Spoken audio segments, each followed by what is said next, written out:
There, sorry about that. Yeah, sorry, I forgot that my mic wasn't on. So let me just turn this down a little bit. 4. There we go. Okay. So yeah, sorry. What I was gonna say is, planning for a 32 movie bracket fight is a lot harder than you think. I made a playlist of all the videos I want to show, and not all of them are going to be trailers. Some of them will be clips, because some trailers are so terrible. Like, you'd be shocked how... You can hear me now, right? You can hear me now. Okay, yeah. You'd be shocked how crap the trailers are for good movies. Goodfellas has terrible trailers. John Carpenter movie has terrible fucking trailers. All the good shit has terrible fucking trailers. Even Lawrence of Arabia has like not a great trailer. So I had to make a playlist of 32 videos, get all the pictures, make sure that I'm using fan trailers and all that. It's not easy, man, not easy. But yeah, I'm gonna start off, right? These are my, I had to, and even thinking of my top 32 was difficult. Some things had to make the cut. I was debating between fucking Clockwork Orange and American Psycho, and then both of them made it in and all that shit. So all movie had the worst trailer. Yeah, they did. Mute it again. Okay, so I'm gonna start now. This is gonna be a longer one, so I'm gonna just not fuck around. Let's just get into this. We have Snatch by Guy Ritchie and Dunkirk by Christopher Nolan. Not many people understand why I love that film. Like, I'll quickly briefly say, Dunkirk for me is like the vision. Only recently we got trailers that are better than movies. Exactly. Now we live in an age where the trailers do most of the heavy lifting. For me, I think Dunkirk is easily one of my favorite in terms of visuals, like the way they shot. Dunkirk is like, for me, hands down, like a visual treat. Like all those IMAX shots, it's like basically putting cucumbers on your eyes, but in cinematography terms. Old school movies in general have kind of bad trailers. They do.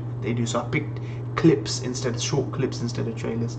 Dunkirk was see, I can understand that people go, oh, there's no character development and it was a yawn fest, right? But for me, it's just a visual masterpiece. Like, easily one of the best shot movies I've ever seen. Like, for me, haven't seen Snatch or Dunkirk, so I'm gonna play a clip for Snatch. Snatch, I think Snatch is almost like a will be appealing from the way it shows. Dunkirk not so much, but we'll get into the trailers for now. So I made a playlist. Let's start with Snatch. I really like Snatch. Back when Guy Ritchie was making fucking great films, he was like the Tarantino of the UK. He was UK's Tarantino. Snatch is basically our version of Pulp Fiction. Basically, that's what it is. So I'll show you the start off with the trailer for Snatch. There it is. Boxing promoter. Wait a second. We'll go start here. There we go. It's gonna be loud, so I'm gonna be quiet until you guys watch the trailer. So fuck weep shit.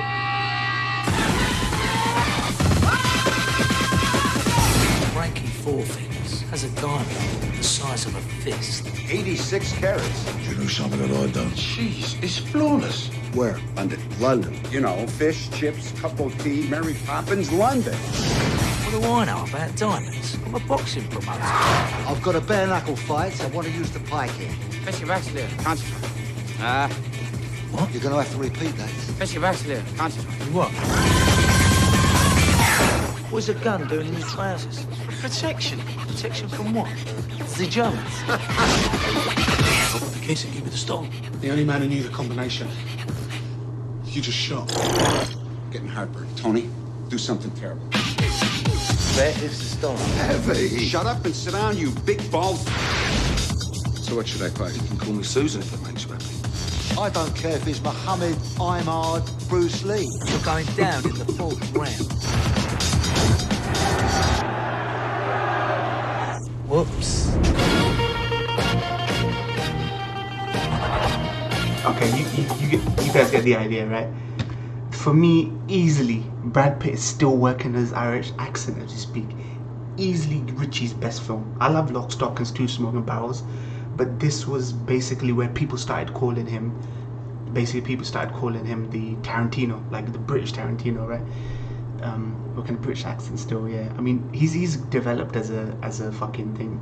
He shed the whole fucking Brad Pitt on Inglourious Basterds, unforgettable, yeah. I think when he does these eccentric funny roles, like even 12 Monkeys almost made the cut, right? Amazing in 12 Monkeys, this eccentric fucking funny thing. Let's go for Dunkirk now. I'll be interested to see what you guys think, because I know Greece doesn't like Dunkirk, so. Alright. Dunkirk, where the fuck is it? This way, I don't fuck around too long. There we go, Dunkirk. Not sure if you guys even seen the trailer for Dunkirk. What has happened is a colossal military disaster. Look how beautiful this is shot, this film. Fucking beautiful. We shall go on to the end. We shall never surrender.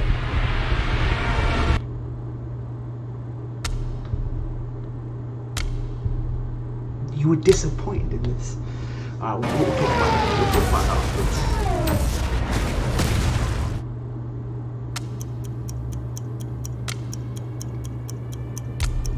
The call went out. We have to go to Dunkirk. Ready on the stern line. What are you doing? You know where we're going. Into war, George. I'll be useful, sir. One of ours.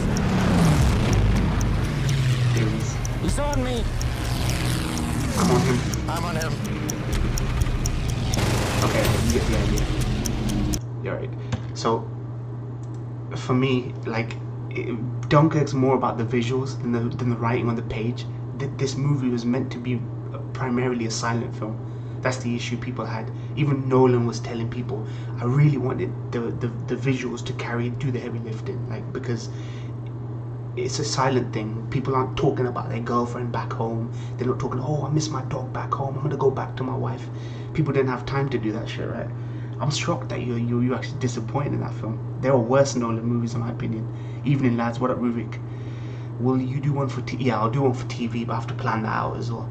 So which do I pick, Snatch or Dunkirk? You know, into Greece, like, to play devil's advocate for Greece, I do believe that Snatch is not only shot well, edited well, and written well, that it has that over Dunkirk. But Dunkirk is, for me, shot well. But I think as a fucking film in its own right, and as a pulpy narrative, like an interweaving narrative that actually fucking comes together, the same way Pulp Fiction does, I think I'm gonna give it to Snatch. Snatch is such a rewatchable movie. Dunkirk you watch every now and again to remind yourself how fucking good the fucking film looks. But I think for me, Snatch is more rewatchable as well. That's the factor that I put, for deciding what is like better than the other. I think rewatchability as well. So I'm gonna go for Snatch. Wait. Okay, what's next? Nandy's gonna have something to say about this. Terminator 2 or Bittersweet Life. Bittersweet Life's a Korean movie. It's about a hitman. Not a hitman, but he's basically a guy who works for a mafioso guy, but he gets betrayed by his things. Very archetypal sort of gangster story. But I think the way it's shot is really slick. I'll show you a trailer. But are you guys familiar with Terminator 2? Terminator 2 is like 90s. It represents the fucking 90s for me. Like my era. I was a 90s kid growing up on 80s films, but when Terminator 2 came along, James Cameron, I was like, fuck, like this is well and truly the 90s, like beginning. Won't argue with cinematography, but the narrative and direction in totality, I don't know. Bittersweet Life, baby. Okay, let's start with what's it called? Terminator 2. You're gonna notice that I've got a lot of 80s films. Some 70s, some 80s films, but I'm basically a child of the 90s, so I grew up with that generation, man. So where is it? Terminator 2. Fucking where is it? I had it here. There it is. Here we go. This is to remind you fuckers how great Terminator 2 is. With the machine, it was suddenly so clear. The Terminator would never stop.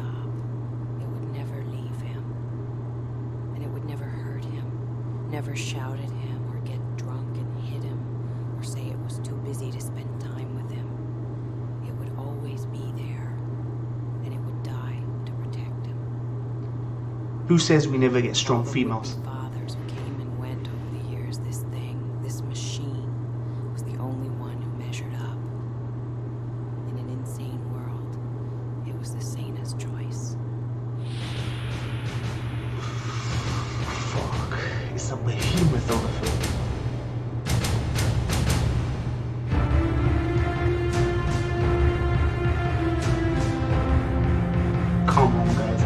guys probably not from the 90s. Actually, Ross knows.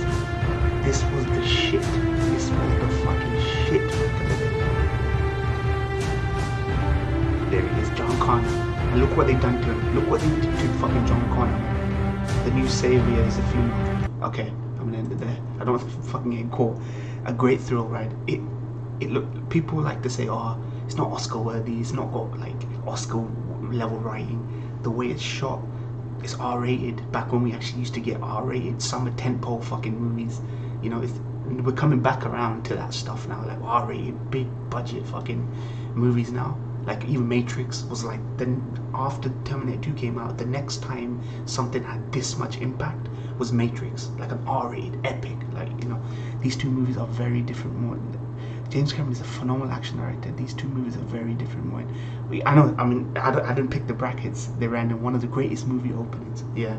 Okay, so let's go for something you guys might not be familiar with, but I think Nandi will be. I think you'll like this. I said to people the weeb shit wouldn't be in, but there is a little bit of that. It's not even weeb shit.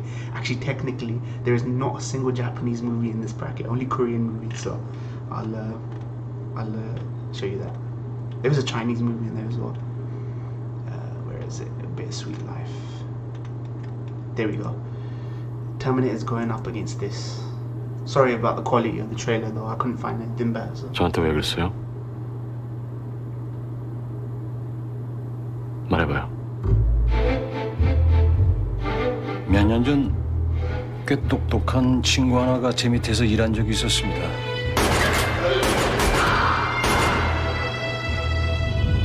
어느 날 그 친구에게 심부름을 하나 시켰는데 사소하게 생각했었던지 실수를 저질렀어요. 근데 그 친구 분위기가 이상한 거예요. 끝까지 자신의 잘못을 인정하지 않는 겁니다. 간단하게 끝날 일인데 그 친구 손목 하나가 날아갔어요. 사과해라. 그럼 아무 일도 일어나지 않는다.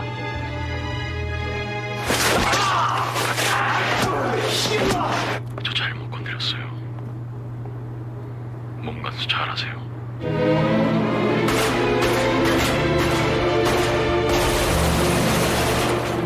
이번 일은 손목 하나로 끝날 일이 아닙니다.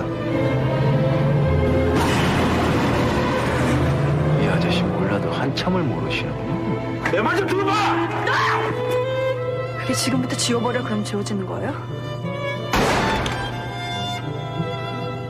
말을 하면 들어 이 새끼야. 모르겠는데 끝까지 한번 가보려고.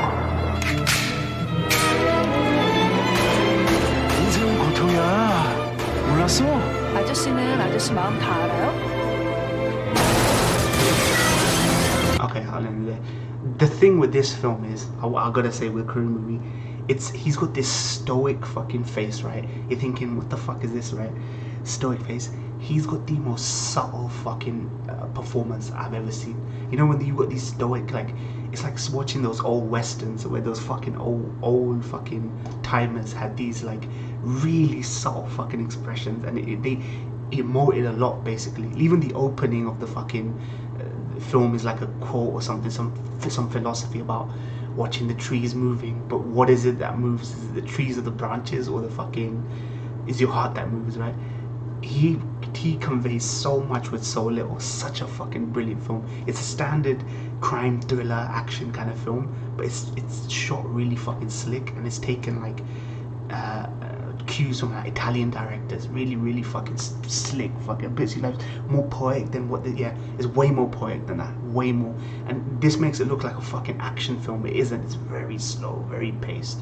Action is like peppered throughout, but it's a really fucking great film. Really great film. Execution is like, but does it go up against Terminator? That's the thing. I think Terminator is too big. It's just too big of a film. Did you watch The Hunt with Mads Mikkelsen? Yeah, I've seen The Hunt with Mads Mikkelsen. Yeah, I've seen The Hunt. Hunt's decent. I watched it. I think I've watched it twice, but like it's not for me one of the best ever. I couldn't watch that over and over and over again.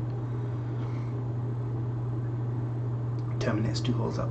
I had a good time with it, but not the best of the best when I got to it like 20 years later. Okay, another movie to add to my 6,000 strong list. This is why even the top 32 is difficult. I'm not gonna lie, as much as I love fucking Bittersweet Life, it's such a it's such a personal and niche pick for me. I think Terminator 2's impact has just been too much on me. Like, its impact on me is just too much for Terminator 2. I'm gonna give it to Terminator 2. Like, okay.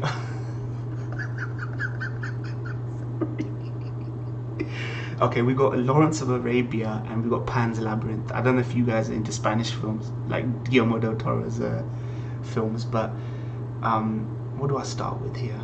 Pan's Labyrinth you'd be familiar with, right? Like, I'll tell you about Lawrence of Arabia, right?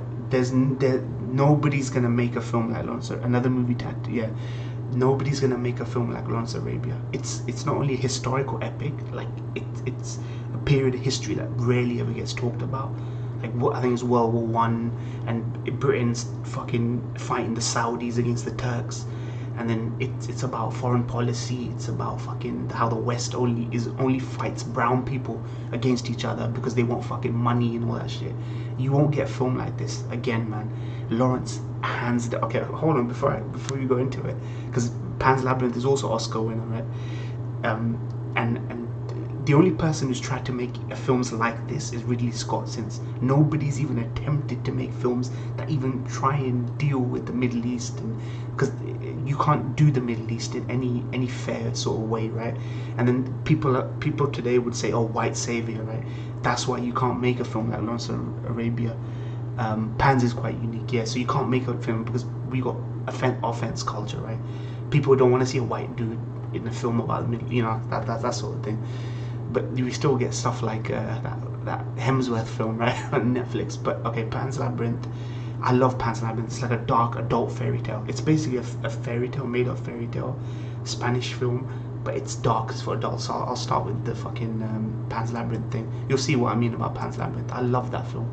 I love Del Toro's Spanish films. I don't like his American movies as much. Hellboy, fucking Shape of Water was decent. This is better than Shape of Water, so let's go for Pan's Labyrinth first. There we go. Cuentos de hadas. Ya eres muy mayor para llenarte la cabeza con tantas zarandajas.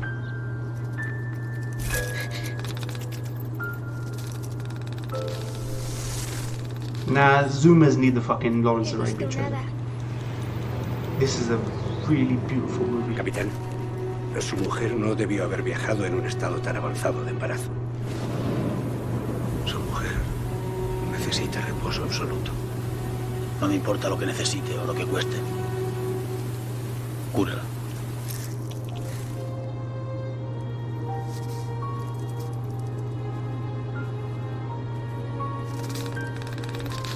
Nada, un montón de piedras muy viejas que han estado siempre ahí.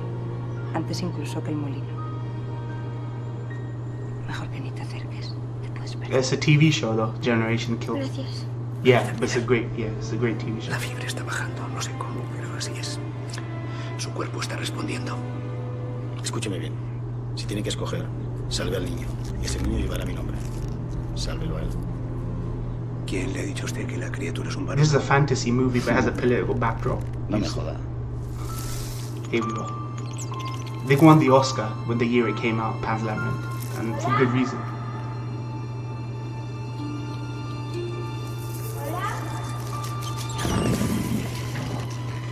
Sois vos. Fucking terrifying. Soy un fauno. Vuestro más humilde súbdito arte. La luz os engendró. This is typical Del Toro fare. He loves fairy tales and monsters. Hizo abrir portales que permitieran vuestro regreso. Okay, it's gone on, but you get the idea, right? You need to do this type of list for TV shows. TV is harder. I'm building up to it.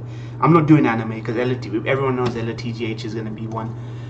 For you Zoomers who don't watch, I'll tell you why you would not have watched Lawrence of Arabia and why I had to show you the trailer. It's over fucking 3 hours, that movie. Lawrence of Arabia is over 3 hours. So no way you guys are watching that film because your attention span is fucking shit. Not you guys, but general audiences. So I'll show you a trailer for Lawrence of Arabia. You're right though, it's one. Like, this is like a foregone conclusion right now, but you know, I just feel like I have to fucking show the trailer just so you get an idea of what it is. There we go. Oh, fucking hell. No Country for... Oh yeah. Yeah, No Country for Home is there. That's why I did this bracket. Like, how do I decide, you know? I deem him one of the greatest beings alive in our time. We shall never see his like again. His name will live in history. It will live in the annals of war. It will live in the legends of Arabia. Winston Churchill. Who is he? Yeah, a lot of people can't sit through 3-hour movies, man. Tavas! What is your name? My name is for my friends. Omar Sharif, great fucking actor in this film. The only reason British people love this actor is because he's so... None of my friends is a murderer.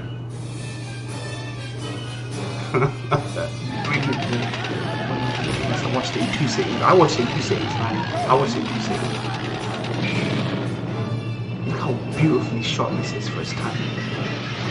On location. Come on, man! It looks like a white savior movie, but it really isn't. Controversy has raged around the name of T.E. Lawrence. No man of our time has drawn upon himself so much praise and so much criticism.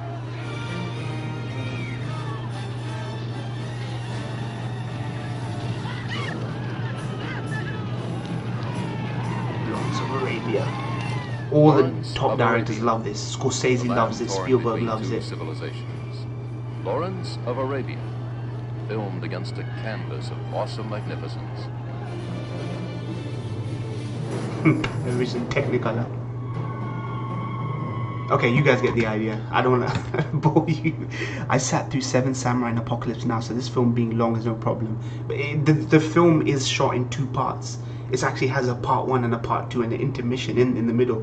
Like, so it's not just one big film that you can't sit through. It actually has an intermission in the middle. I barely got through an hour-long reaction today. Seriously. So Sopranos take it, but it's not going to be as debatable as movies. Nah, so I don't think Sopranos, like, for me Sopranos is good, but it's not that good, right?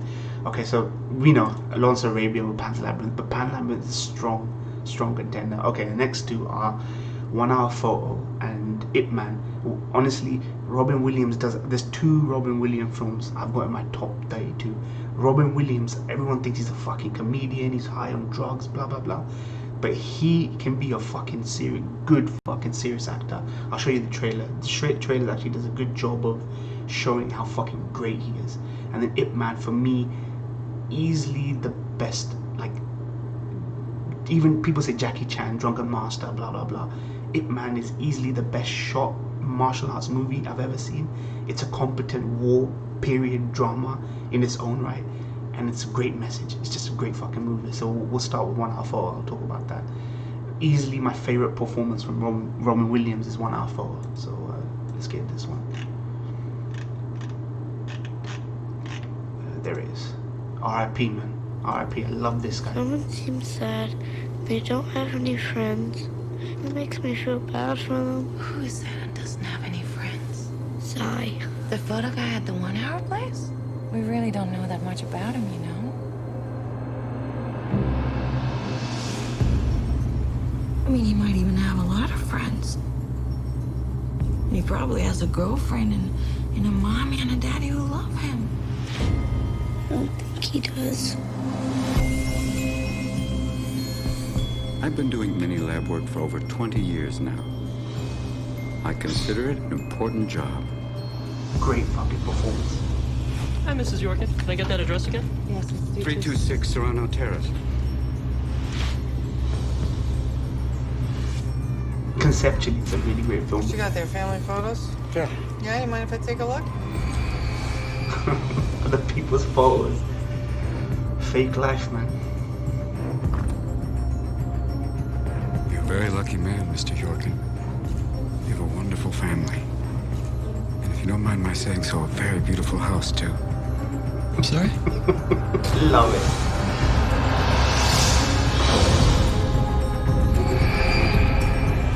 According to the Oxford English Dictionary, the word snapshot was originally a hunting term.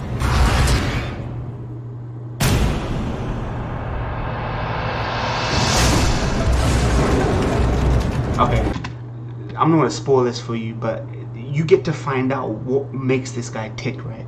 Let's more say saying fuck it, we don't need the films to be anywhere near the same genre. Yeah, no, I mean that's the thing. That's why it forces you to look at how much you really fucking enjoy it. I like Ong Bak a little more. Ong Bak, Dragon King's decent. The whole thing that makes this character tick in the movie is so fucking good. Like, it's so good. It's got such a haunting ending. This is easily my favorite Robin Williams film. But let's go Ip Man. I'm not gonna show you a trailer Ip Man. It doesn't do it justice. But I will show you a scene from Ip Man, which basically shows you how well this film is shot. Like, I'm kind of giving away what is in my list, but you know, where is it? It's at the bottom. There. Okay. Okay, hold on.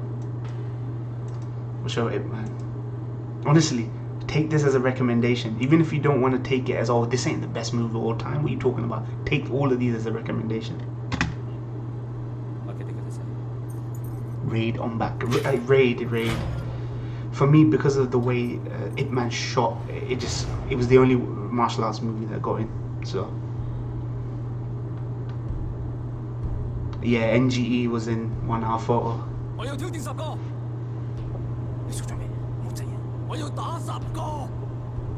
Fucking great film. Just because it's a martial arts film, don't let that put you off. It's a bona fide decent war film as well.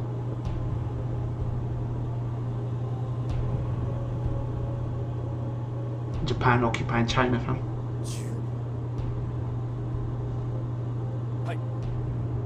No, 1 hour photo. Definitely 1 hour photo.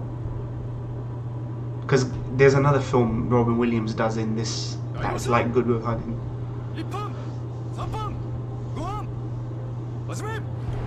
Oh fuck, I love this scene. Gives me goosebumps every time, man. Always gives me goosebumps. Who says that martial arts movie need to be cheesy and no drama, no emotional fucking weight? This is easily one of those martial arts movies that made me like cry, because like you give a fucking crap about this character.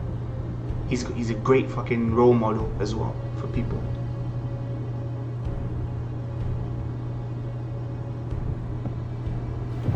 Look how beautifully shot this is.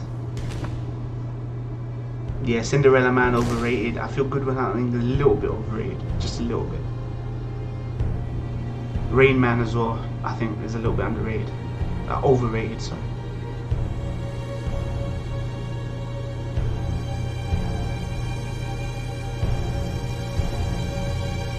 Fucking hell, it's such a great, it's another stoic performance.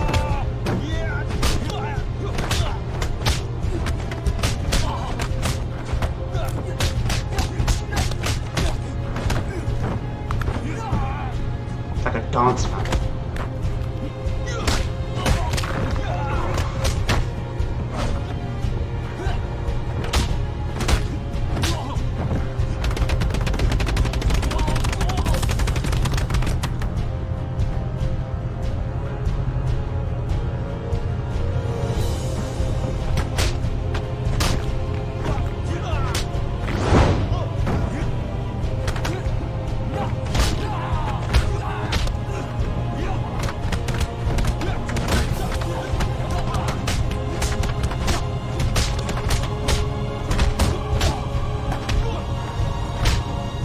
Last guy gets it. Last guy will get it. Watch.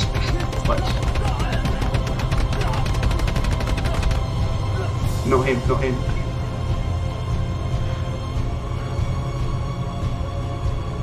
He's gonna get it hard.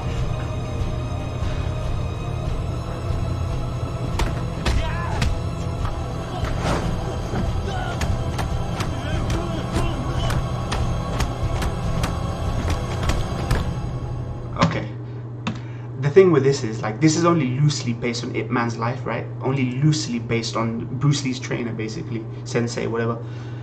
So he's become his own cinematic character. I feel he's such a, as far as role models go, he's such a great role model in cinema, like such a great fucking role model. R.I.P. I remember mid-late night 90s, Channel 4 used to show a late night kung fu style movie every Friday. Man, these channels used to be fucking great, man. Before digital, everything went digital. You two really got him for trailers? The fuck? What do you mean got me for trailers? What do you mean got me? Is my stream over? Is my stream being taken down? Oh, for goodness sake. Oh, I'm gonna...